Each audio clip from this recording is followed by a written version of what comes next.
الشعوب بحضرة الذكر الحكيم. وحدنا رب القلوب، وحدنا رب القلوب.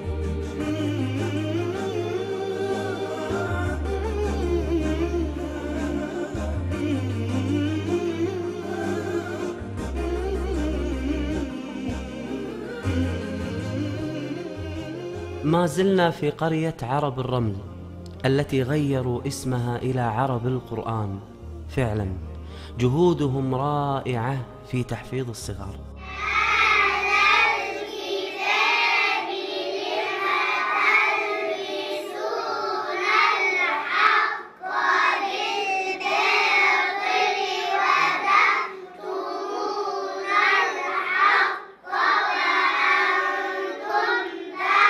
معي الآن البنت الجميلة مريم، الله يحفظها ويطيل في عمرها ويحميها من العين، تريد أن تلقي إليكم خطبة جميلة وبليغة عن القرآن. وعلى فكرة هذه البنت ربي يحفظها عمرها 5 سنوات.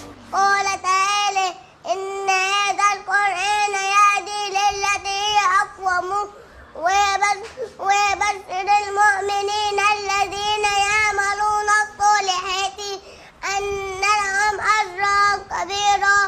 صدق الله عز وجل.